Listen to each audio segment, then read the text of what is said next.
There was a man in the land of Uz, whose name was Job, who was blameless and upright, one who feared God and turned away from evil. Job had 7 sons and 3 daughters. Job was the greatest of all men in the East. One day, the sons of God came before the Lord, and Satan was with them. The Lord asked him, "From where have you come?" Satan replied, "From going to and fro on the earth." And the Lord said to Satan, "Have you considered my servant Job, that there is none like him on the earth, a blameless and upright man, who fears the Lord and turns away from evil?" And Satan replied, "Does Job fear God for no reason? You have blessed the work of his hands, and his possessions have increased in the land. But stretch out your hand and touch all that he has, and he will curse you to your face." One day, when all of Job's children were feasting together in the home of their eldest, a great wind struck the house, and it came down, killing them. At the same time, the Sabeans struck down the servants of Job with the sword while they worked in the fields. And also, the Chaldeans raided the livestock of Job and struck down more of his servants with the edge of the sword.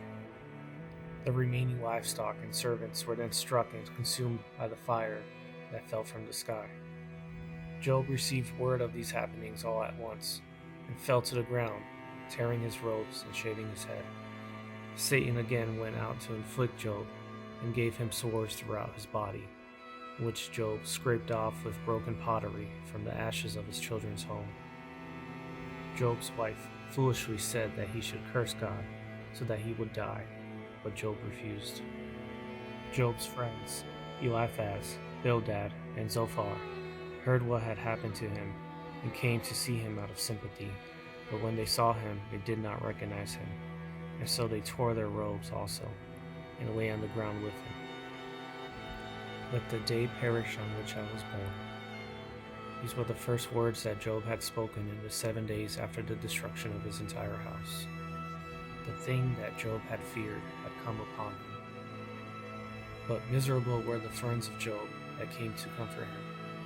They accused him of not fearing the Lord, that Job was punished for his great wickedness, and that his suffering was just since he would not confess his sins. Despite this, Job maintains his integrity and boldly demands to speak to God face to face and confront him in all the things that had happened to him. The entire time that Job is declaring this, and his friends are accusing him, another unlikely friend is growing in anger with all that he is hearing. Elihu, a young man full of God's Spirit. "Behold, I waited for your words. I listened for your wise sayings, while you searched out what to say. I gave you my attention, and, behold, there was none. Job speaks without knowledge." And the Lord spoke. "Who is this that darkens my counsel, without words of knowledge? Dress for action like a man. I will question you, and you will make it known to me." He presents to him the cosmos, the great beasts, called Leviathan and Behemoth, and asks Job, who created the universe, and what understanding does he have of it? Job can only reply, "I have uttered what I do not understand."